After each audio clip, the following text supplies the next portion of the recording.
Ba-bum. Hey everybody, John Malanca with United Patients Group, Be Informed and Be Well. And today I have a special guest, Joelle Gordon. How are you doing? Hey, John, I'm great. Hi, everyone. Hey, everyone is right. So I have Joelle on here today because she works in a dispensary, and many of you reached out to me on a regular basis. I'm afraid to go in dispensary. What questions do I ask you in dispensary? What do I look for? What do I avoid? Et cetera. And so basically ask the bud tender. And are you okay with the term bud tender? Yeah, that works fine for me. I think that it kind of is all encompassing of what we Good. do. So let's go first off is what is a dispensary? And that people question is it what's a dispensary and can anyone enter them? A dispensary can be set up one of two, or I guess three ways. You could have a medical dispensary, you can have a recreational dispensary or an adult use dispensary, or you can have one that is a combination where you would be able to purchase both medical on one side and adult use on another side. But they're typically separate entities so that people can be serviced separately. So, but they're legal in so cannabis first off is legal at the state levels, and so not all states have walk-in dispensaries that carry all forms of products, meaning THC. There are a lot of states that have CBD only laws that carry CBD only products with a 0.3% THC level and below. And so you're located in the state of New Jersey. You work for, and I won't name the name of your dispensary, but you work for a very well-known dispensary that is in more than one state, I should say, correct? Yes, and it looks like as of January of this year, there were 39 out of 50 states where had legalized medical, and then we have 21 of them have recreational use of marijuana. So there's quite a diversity there. And 21 also for recreational, but also, I know you said 21 states, but it's also 21 and over. And so that term, it's funny how all states are different. California, they use the word adult use, where other states do 21 and over. And so is there, that was one of my questions down the road, but let's go right in because you brought it in here. Is there a difference? This comes up quite a bit. Is there a difference? John, I want the medical portion versus the recreational. Two different definitions. One, a lot of patients think CBD is medical, where THC is recreational. The question I'm looking at right now, asking right now is there a difference in quality in the medical side, having a legal medical recommendation versus going to the recreational side, which is adult use 21 and over, walking in there? Is there a difference in quality of the different types of medicine? There is a difference in quality and what there's availability. In our state particular, and I can talk to our state and somewhat, I've visited some other states, but more for what New Jersey offers. But the state regulates what we're able to offer and how we're able to offer it. So I know we'll probably talk more about how people can take cannabis, but whether or not it took a while for them to be able to offer recreational edibles or something like that. So what the state allows you to offer, and then there's also difference in the product. And so as the state also regulates that we keep higher percentage or percentages of THCs or terpenes that are a little bit different for our medical patients, because the need is there for them to utilize it in for a medical purpose, right? So there tends to be a little bit more availability maybe in what I see for the medical patients, just because they need it a little bit more for what their needs are for it. And Massachusetts has done that as well, where they have an allotment of different products for the medical patients, and they saw during COVID a lack of product in the recreational side because they were keeping the stock for the medical patients. So the recreational patients we're saying, hey, we're patients as well. Just because we don't have the medical recommendation, we should still have access to it. And so hopefully that the laws will change. And as you're mentioning, the majority of states right now have legalized medical cannabis in some form or another. And so,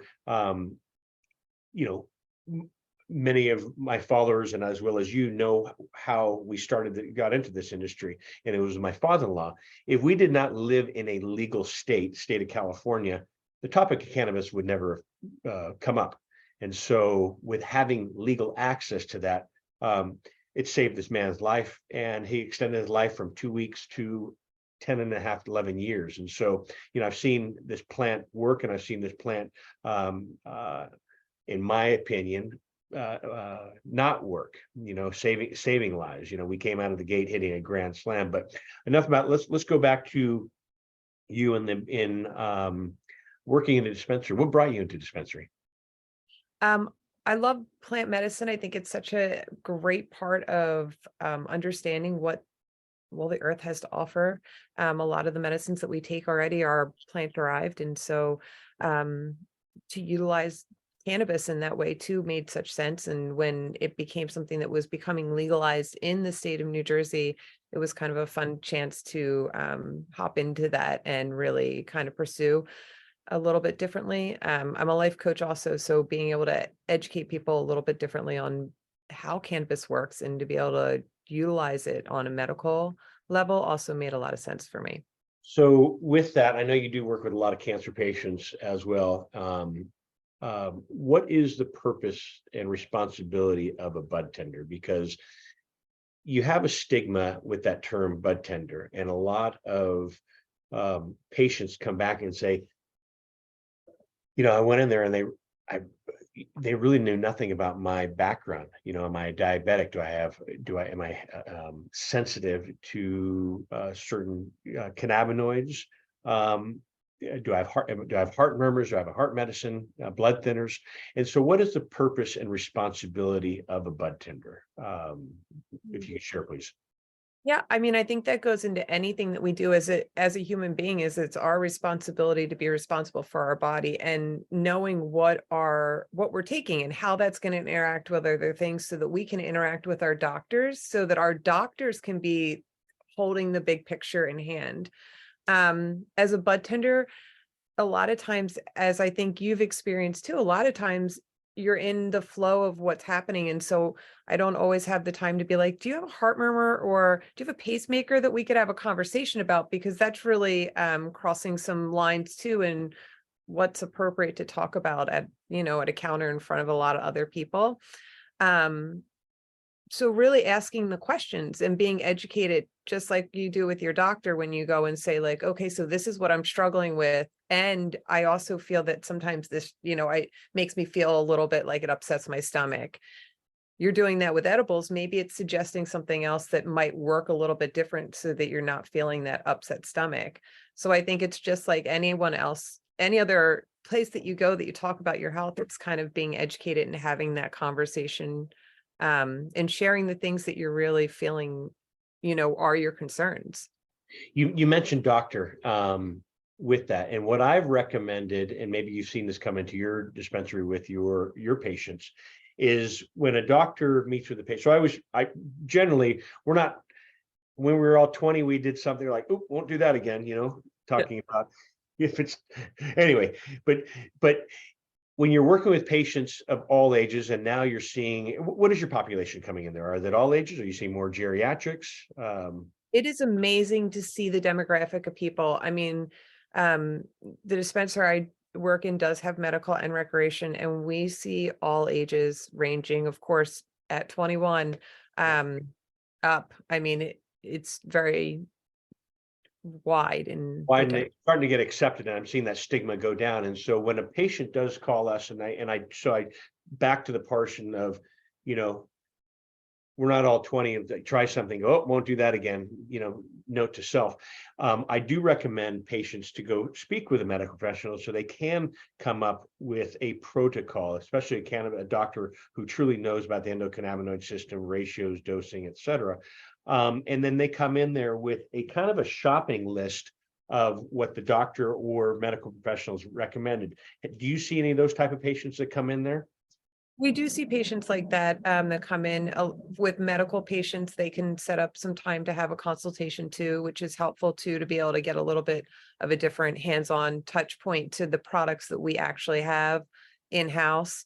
But yeah, so we do have people who have the recommendations of their their doctors. And I know personally from speaking with my doctor, that's been really helpful for me for my health, is having that conversation with my doctor about, for say my sleep and how I can add little things in or little things out. And even as a bud tender, it's different to hear it suggested from a doctor than, coming from my own thought process, right? It's nice to hear. Do you have medical staff there? Because I know a We lot. Sorry, go on. we have people who are trained in it. There are Good. some tenders who tend, some bud tenders who tend to be the people who do the consultations that are a little bit more educated. I'm enjoying hearing that, because California, has been legal medically since 1996, and then it became recreational. But seeing what it's funny, I forgot about this till now. Years ago, I would say about 2012 or 13, I had a call from a doctor from the Department of Health of New Jersey, of actually state of New Jersey. And he said, I've been put on this, he goes, I'm kind of the black sheep in our organization. So they put me on this research and conquer type of thing. They want to know what California has done incorrectly, and we want to make sure we're not going to make those same mistakes in New Jersey. And so I shared a bunch of things, and about a year later, he called me again and he said, "Do you remember me?" I said, "Of course I remember." He goes, "Now with Colorado being recreational legal, they want me to see what Colorado is doing correctly as well as incorrectly, and so we don't make those same mistakes." And I'm seeing in New Jersey as well as Massachusetts, Connecticut, that they're starting to incorporate pharmacists, doctors, nurses on staff. So you can have that, if they have that one patient that say, "Hey, Joelle, what about this? Actually, you know what? Why don't you talk to Dr. Jones or Nurse Heather or something like that?" And so I do like the idea that the stigma is starting to come down. It's becoming more as medicine. I know a lot of people don't like to call it medicine. I do like to call it medicine. At first, when I entered this industry, people were like, "How can you consider this medicine?" And as seeing what I've seen and probably what you've seen, it is medicine for others as well. And so thank you for what you do. There's so many different like I'll say like wine, because we're out here in California and my brother's in the wine industry. There's so many different varieties of cannabis as well, and where to start. In your dispensary, do you go through and say, this is what indicas do, this is what sativas do, this is what hybrids do?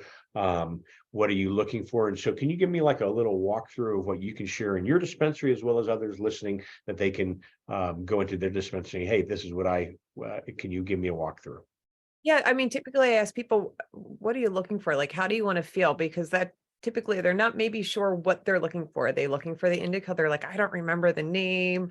So it's, how do you want to feel? Like, are you looking to, be a little uppity? Then I would probably go with a sativa, because that's going to be uplifting. Your hybrids are going to kind of be that in between ground. So they can lean either to a sativa or an indica, but they kind of tend to be more of an in between ground, where your indicas tend to be sleepy. Yeah. And make you feel kind of relaxed and kind of super chill. I was always told indica in the couch, Yeah. relax, sativa more upbeat, and hybrid. So for a brand new client that comes in there, do you kind of like direct them towards the safety level of something in between, or do you still say less is more? Definitely.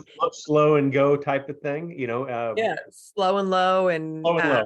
yeah, slow and low, and really starting just with the bare minimum, like, depending on what your intake is, because there's a lot of different ways that you can use cannabis. You could smoke it, right? And use the flower itself. You could use a tincture that you're going to put underneath your tongue. And that's going to hit kind of pretty quick, the tincture. Of course, if you smoke it, it's going to hit pretty quick, and it's going to go away in about 45 minutes. And then you'll kind of have like that mellow feeling. If you put it under the tongue, it's going to hit really quick, but it's going to go away a little bit quicker too, sublingually. And the vaping would be the same as smoking the flower, kind of like that faster. You could take it internally and then do the edibles, and edibles kind of vary based on the chemical profile of them. Some edibles can be fast acting and they could act anywhere up to 15 minutes to a half an hour, depending on the body. Or you could have an edible that's going to be like your normal original kind of edible that's going to have like that hour onset. And then you could play with them in between and have both. Yeah, yeah. Those are the ones where I do recommend, once you get an idea what your sweet spot, what your safety zone is. There are edibles that, I'm happy with 2.5 milligrams to 5 milligrams. There are other people, there's some edibles that are 1,000 milligrams. And I think, do you have that? I know that some states don't allow that and some states do. And I think that's just a little too much, I think just it's a public service announcement is more is not better. Cannabis, especially in edibles, is not like alcohol where you can drink it. And if you get a little too much intoxicated, you can throw it up and go, "Oop, I won't do that." And it's out of your system, where cannabis will stay in your system, even if you do become ill. And so I want part of this, Joelle, is I want first-time dispensary users to be able to go in there with confidence and not be afraid. Even the very first time I walked in dispensary, I'm thinking, holy moly, what am I doing in here? It's been illegal my whole life. And now I'm in here and I don't even know where to start. And imagine if you were a senior citizen, because I used to do, we're not a dispensary, but I used to do tours in dispensaries with senior citizens. Let's take you in. I'll show you what.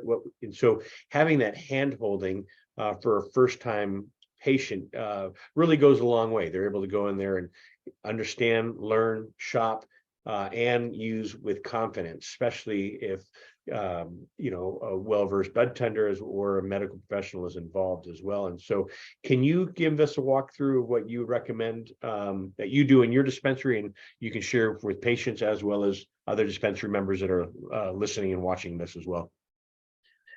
So what I hear you saying is like, talk about intake, or like what I would say in that regard is start slow and low. Like there's no point in taking too much. Like you just said, it's not really helpful if you take too much. You're going to go to sleep. It's going to make you feel real groggy. You'll wake up the next day and you'll feel kind of icky. I do think it is nice to know that if you've taken too much, that a CBD is going to help kind of balance you out a little bit, which is really super helpful to know. Can you touch on that one? Because that it's almost like a snake venom, too much THC. You're sitting there, what do I do? What do I do? And if someone said, here, try this, you're like, are you out of your mind? But so kind of think about it like, thank you. Yeah. Yeah, it's like a Pac-Man. And so there's like the mouth of the Pac-Man. And the THC is like sitting in there, but if you take a little CBD, it's going to slide into that receptor and it's going to almost slide that THC out. Right. And so it's going to fill that hole and kind of balance you out a little bit. It is also important to know that you also want to space your CBD out with medicines too, because of the same effect. It kind of enhances or can elongate some of your medicines. And so, like we were talking about earlier, is really knowing what you're taking and talking to your doctors about it so that you know that everything's balancing out and that you're educated in what we're putting into our bodies, right? Starting slow. If you find that you have like one of those amazing edibles that you mentioned, that's like this huge chunk that's 1,000 pieces, maybe taking a small little piece of it, but having other cookies at hand so that you're not like, oh, that was so good, I want more, right? Like give yourself that other substitute so that you're not going back to that, because you just need a little bit. Sorry, can we touch up on that? Because I always hear the stories of someone eating something, not feeling anything. Oh, they're delicious. They're tiny. Yeah. How could this be terrible? And now they have 2 or 3 doses in their system and they all come on at the same time. And now they're calling, and this happens a lot with the senior communities I work with, is that they're now calling 911 saying, I'm having a heart attack. Yeah. And all it is cannabis. And so for our listeners, ride it out. It is not a death sentence. I know it can be scary. Also, when you're having edibles, as well as tinctures as well, is depending on what time of day, as well as how much food you have in your system as well, can show how quickly that the onset comes on. So I just wanted to throw that in. I know you're going to share a personal story about that. Sorry. Well, I think it's also important too, like if you're going to take an edible, try to do it on a day that you don't have something going on. Try to do it maybe a little bit later in the day so that you know that you don't have to do anything. You don't have to drive a car because that's not a good idea, right? Or you don't have to be responsible for something. I think it's really important to know, like, I think like you're saying, John, it's like starting with that little piece and I'm a firm believer, like cut it down into a fourth, cut it down into a third. In the state that I live in, our portions are in 10 milligrams. And so that's where is like the good starting point. I mean, people can cut that down to a fourth or even less than that. I have had friends who've cut it down in use for pain. It was just something that they used to help with their pain. They cut down to smaller pieces. It was something that they were using as medicine. And so it wasn't something that was getting them all crazy. It was just this little slither that helped kind of cut the pain in the body and help relieve what they had going on. And so if you really know how to use it as a medicine, it can really work for us. It's just kind of remembering that it can be overwhelming, right? And so taking a small bit and maybe starting one day and then going up the next day and trying a little bit more. If you're really trying things out, maybe having a notebook so that you can. I was just going to say journaling, as you were talking about seeing how this worked this day and going there. So that's one thing I was talking about is journaling, and communicating, sharing with your family members if they're open to it, sharing with your friends, what you're doing, and definitely trying it on an off day where you don't have to be anywhere, you don't have to drive anywhere. Weekends is what I do share with a lot of patients as well. Dispensaries coming in there, first time buyer, if you want to say, how much should I buy? I mean, what do you recommend to people, on how do they start? Do they come in there and buy one item? Do they buy $200 worth of product? I mean, can you share, and I know everyone's different, but can you share like an experience you've had with a patient? You don't need to mention names. Good. I think going in and knowing how you want to take the product is going to be helpful. That way you're kind of not feeling overwhelmed when you get there.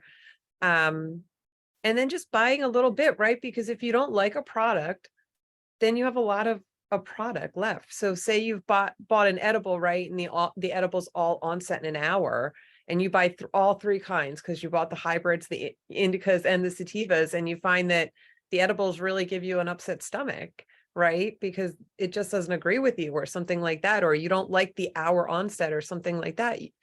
Now you've got 3 bags of something. Yeah. It's kind of like, trying the things out, start slow and low, and then work up to the things that you like so that you're making smart purchases and you're not kind of going out too much. I don't know. I like coming out of the gate slow and then knowing what you're doing, because it is a medicine if you use it the right way. And that's the important thing too, is knowing that it's a medicine when it's used right. And a lot of people kind of lose track of that sometimes. They do. With that idea of buying too much, can they return anything? Cannabis is not returnable, at least not in our state. What I find is that if you have a problem with a product and it's like defaulty, you could bring it back to the dispensary. A lot of times you'll want to talk to the person at the front door. And that person is usually your ID checker or someone who's making sure that everyone is appropriate to get in the building. You'll want to maybe mention it to that person so that they can appropriately handle you and help you figure out what needs to happen. I say that because in the state of New Jersey, you're not allowed to bring cannabis back into the location. Okay. Yeah. Entering your dispensary, and I'm bouncing around here. I'm picturing, walking into dispensaries, not only here in California, but throughout the United States. A medical, you and I were just down in Florida. I did not attempt to go into a dispensary, but I believe that you had to have a legal recommendation for the state of Florida. Going in there, well, 2 things. One, in the state of New Jersey, as a California patient, am I able to go into your dispensaries and legally obtain medical cannabis? No, you cannot. There are some states that have that you can do that in, right? Austria, yep, But that is not New Jersey. okay, I think I did look it up earlier today. 17 of those states that are of the 21 states do not allow people to purchase. okay, You know, if you were traveling, you don't really want to cover cross state cool, lines with cannabis. But if you were traveling, there are some you could have it in the state if you have a medical card. So there are some different things that can happen in that state if you're traveling into another state. But New Jersey is not a state that allows that. okay.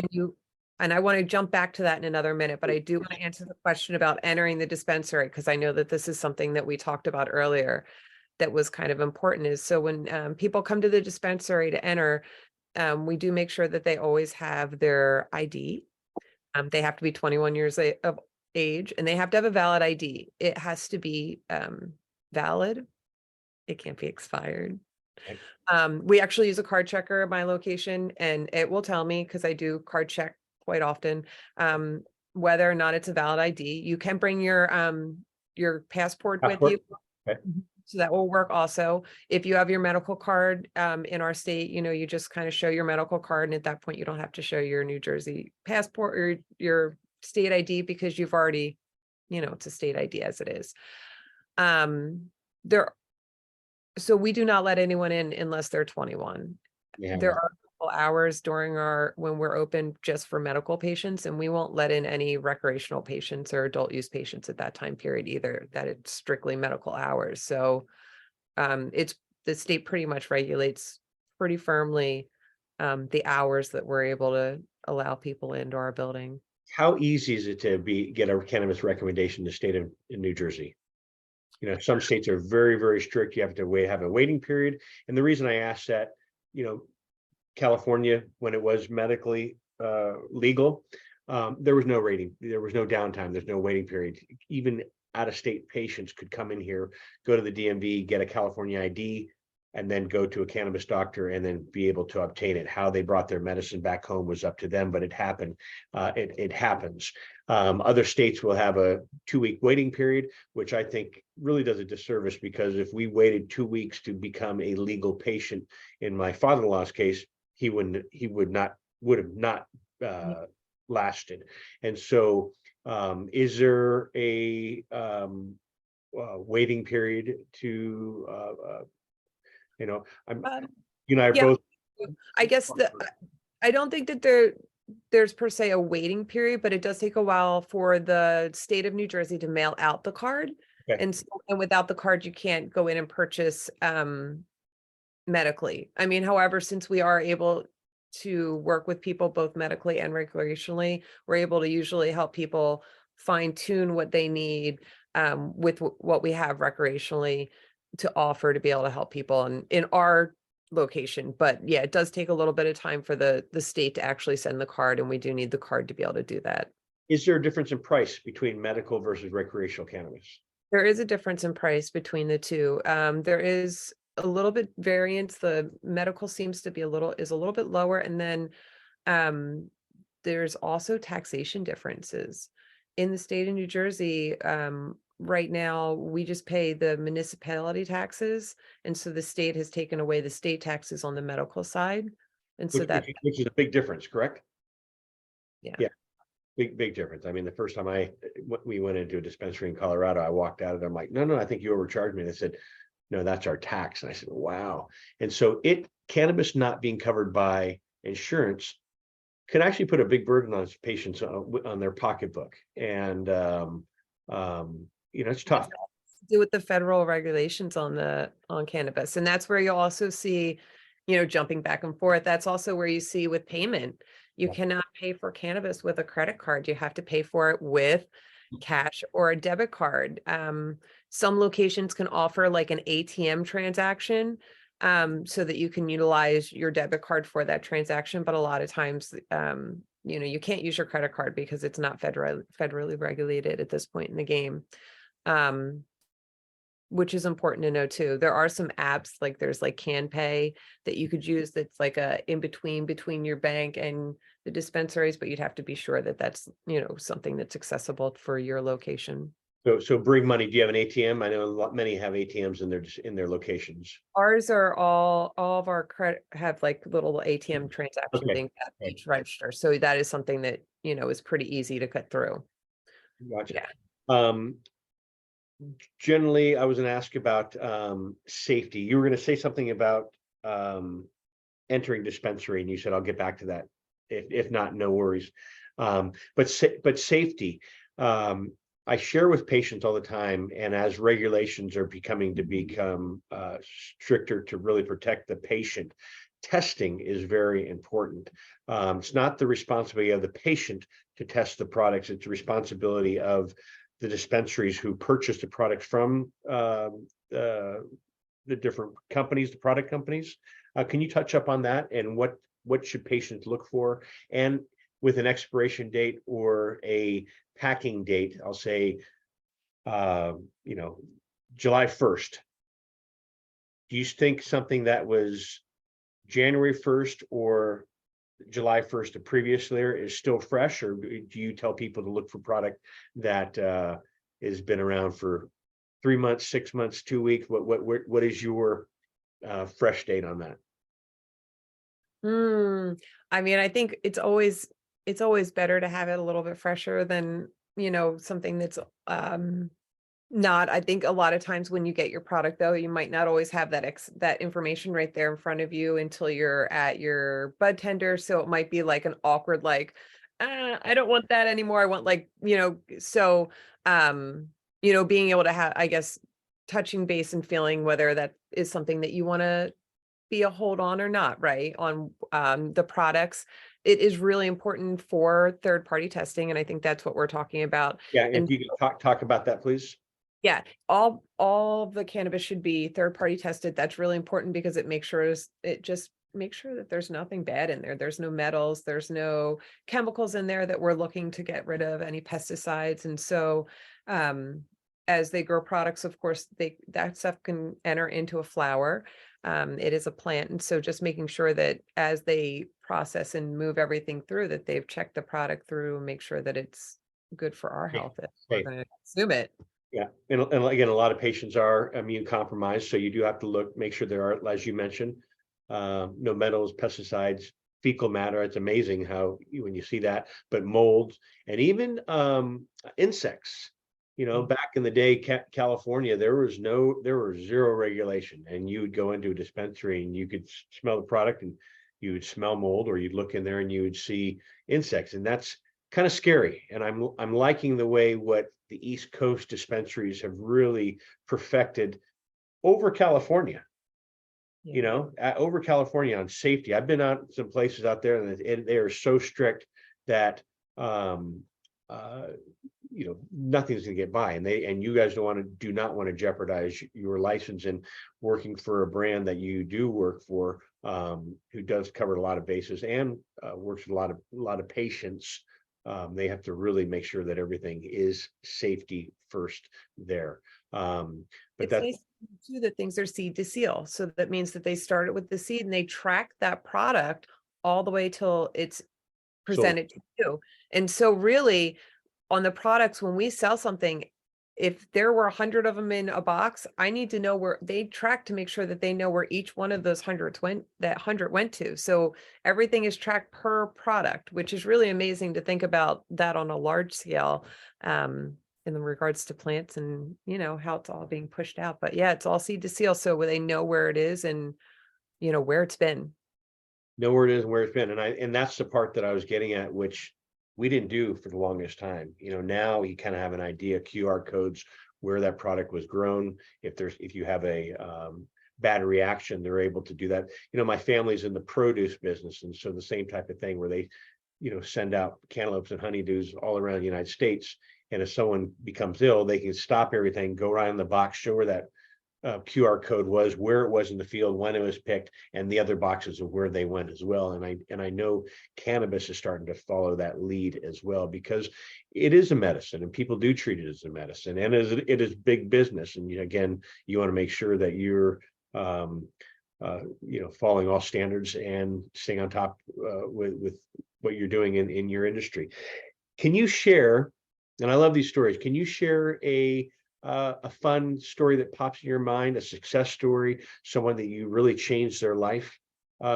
Because you do a lot for patients, and I want, there's so many people in this industry at all different levels helping patients, and I want to say the majority, I'd like to say all of them, have the mindset of helping others.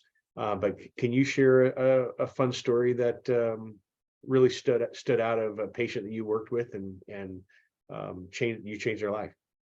Yeah, I mean, I think it goes back to kind of even what we were talking about earlier is the communication part. I was working with someone not long ago who was taking edibles and vaping, and it's a cancer patient who was working with some pain. And when they went to the bud tender the first time, they ended up with some vapes and some edibles. They were hybrids and sativas, and I was talking to the patient and to their significant other, and I'm like, wait, what do you have going on? That you're taking what? And so really like just having that conversation and working with them and having a better understanding of what their needs were, we switched them over to an indica gummy because of the pain. And so that really made a big difference for them. And they were able to alleviate that pain a little bit differently. And so really, I think the idea of hearing people, right? And again, questioning too what you're taking, like we were talking about earlier, like that first purchase maybe wasn't the perfect purchase. And originally their friend was like, well, we just went to the dispensary and spent all this money. And now what are we going to do? And it was like, well, you're going to need to try the indica gummies. Just go get one bag and know that this could be it. Like, and then to get them to hear back and know that that was kind of the solution, right? So kind of playing with things and understanding that we really, our bodies are so individual and that we really can find the solutions if we look at it and, like you said, journal and take notes and really pay attention to our body. So really that win of like figuring out what their body really needed and how to make it a win for them so that they weren't dealing with that daily pain. You sharing with going back to dispensary with a bag and coming back brought me back to a gentleman that was a senior citizen here in California. And I remember he came back and he was frustrated because he came back and he had about 8 or 9 different products.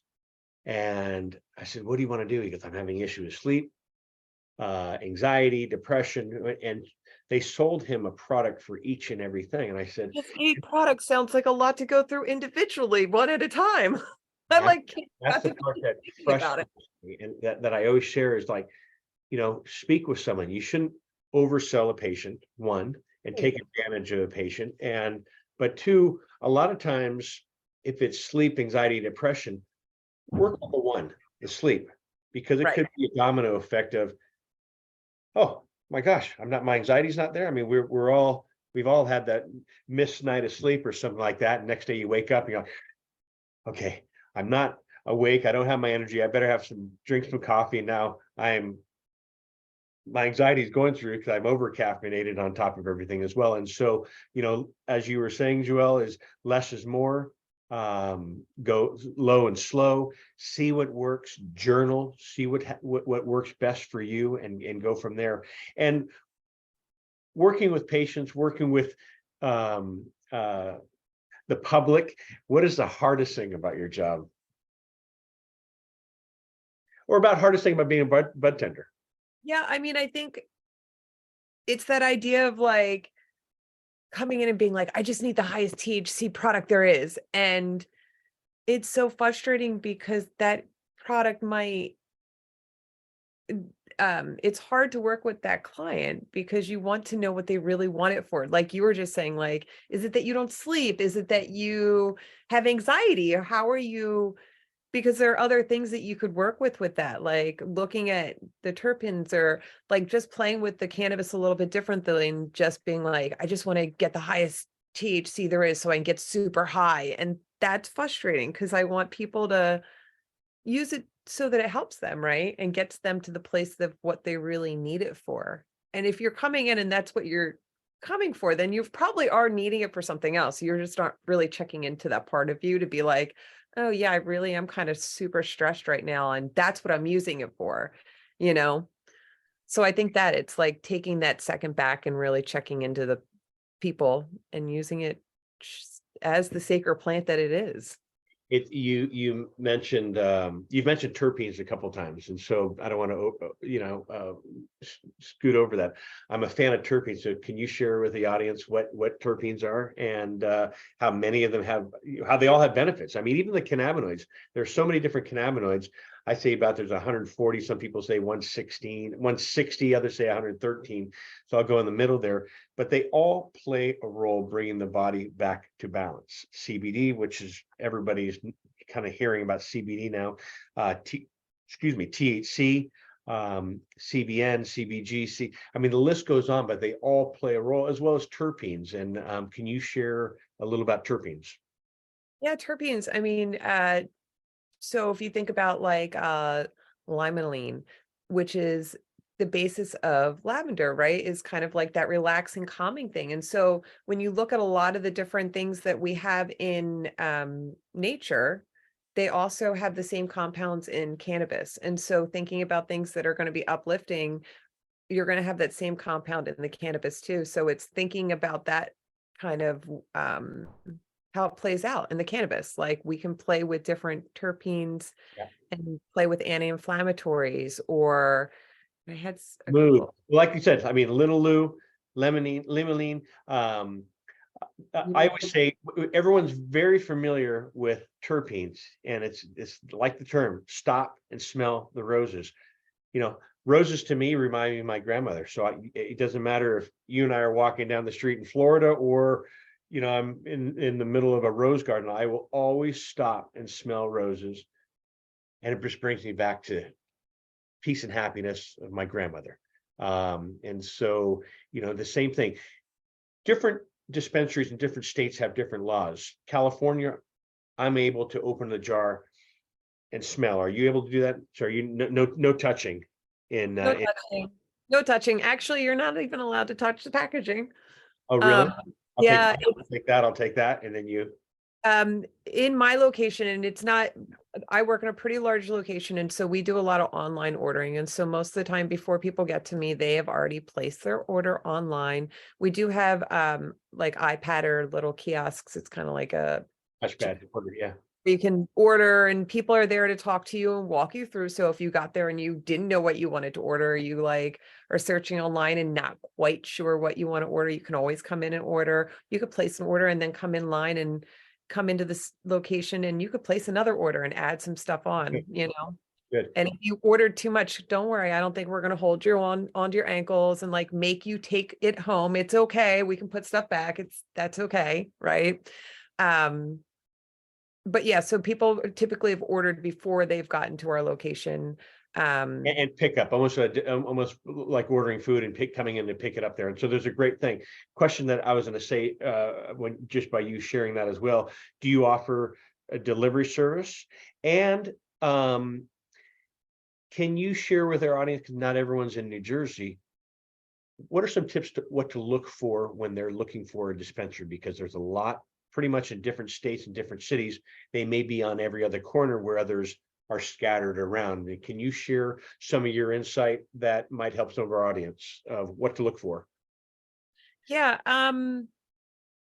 If I were looking and going out of my area, I would use Leafly, which is like a website that you can use. It's also a great place to look at cannabis and figure out what some of the cannabis, what are the compounds are, right? So you can look and be like, oh, well, this is what other people are saying about, sugar kush, or, orange crush, or something else, or, Durban poison. What does that do? So that's a great place to not only look and find out some more information, but you can also search for dispensaries there. I think when I would look at the products in the dispensary and just kind of get a feel for whether or not there's stuff there that interests me, or if it looks like it's a good location to, I don't know. I think I would look at the products. Say through that, and then one thing that I've done over the years is, does the location have a parking lot? And there's one here in the Bay Area, which I see for a first time, I would always recommend going there because one, parking lot, they have security guards in the parking lot, and if needed, they are able to walk you back out to your car. There's some great ones in San Francisco, which top quality, clean location, first off, but where they're located, it's not as safe. And so people see you walking in there knowing that you have stuff in your location with everything in there. And so those are the things that I didn't, but I do appreciate it. And going to Leafly, you can talk about, you can type in there you mentioned Durban poison and something. Can you talk about what those are? I'll let you share with the audience what those names mean. A Durban poison is more of a sativa, and so it's but what are they? They're strains, so they're strange. Yeah, they're strains of cannabis, and so Durban poison's a sativa, and Sugar Kush is a hybrid, and so there are just strains that I know that we carry at our dispensary, and kind of have varied effects in them. This Durban poison is going to be kind of really uppity, and it's going to be great if you're like in the middle of a artsy project and you really want to have creativity, where the Sugar Kush is not quite as uppy. It's kind of a little bit more relaxed, but still kind of happy. You a dispensary worker, what are your thoughts of all the names that they've chosen for these strains? I just had a conversation about that the other day. How are we ever going to get serious about cannabis if they're all like, fire crotch? Fire crotch, cat piss. We had a conference. Actually, we had a patient talking that shared her story on at our conference, and she said we spoke about the same thing. And she said it's hard to go in there or get serious with my doctor when I'm going in there saying, I'll take the strain name, the shit that killed Elvis. And I mean, everyone laughed, but I want a banana headbanger, please. Like, yes. Or, God, I mean, the list can go on. We did an article on that years ago. And it's like, how do you share this with how does your doctor say, okay, Joelle, I want you to go down there and get green crack. Yeah. And stuff like that. And so does that come up? Do patients say, because I've gone in there like Hawaiian punch sounds good to me. I'll take it. What does it do? I don't know, but I'll try it. So strain names are different. Like if, we're California, you're New Jersey, and Maui Wowie's coming from Hawaii, we can have the same seed. Blue Dream, I'll use for example. Is that Blue Dream very popular still? So yeah. Blue Dream, and they did a study on this where it was down in Florida, actually, where they had the mother plant and they broke off clones, where they broke off pieces and grew them and sent them around. They all came back different when they came to testing, and how I grow is different. How you grow, is it indoor? Is it outdoor? What is your technique versus my technique? Same seed, same clone, but they all came out different. And so do you recommend patients going in there and asking their medicine by name, or are you more into ratios and cannabinoid content? That's the fun thing about that third-party testing, is that it also gives us that all that information. And so kind of like I was alluding to earlier, with one of the downfalls to bud tending is people just wanting things with a high THC. It's really and that's what's fun, is that they really are testing, at least in New Jersey, they're testing each batch. So like you could have one batch that's at 26%, and the next batch is at like 22%, and that's just the variation of the plant. And that's what you're saying too, is that they're plants, and so they vary. And so there is going to be some kind of variation in that plant. So really kind of looking at the chemical compounds of it and looking and getting an idea. They're going to give you a general feel by the name of what the plant is, right? But kind of taking and looking at the chemical compounds also help you get a better feel for what the effects of the plant are going to be. Exactly. And so again, journaling, less is more. Not buying everything on the shelf and seeing what works best for you. Before we leave, can you share what makes you a successful bud tender? Listening and being present for people, right? like hearing what they say and hearing what they say in between. Yeah. And maybe standing for a second and actually like not running off and kind of really hearing people. Boy, you nailed it. And that's one thing I would share with ask questions. Do not be afraid to ask questions. I share this with the patients, with their doctors. Ask questions. This is your health, your life. Going into dispensary, ask questions. And And if you don't get the right answer the first time, ask it another way because your bud tender might not understand what you're asking. yeah. Yeah. Well, I think that was what you said, listening, that's huge.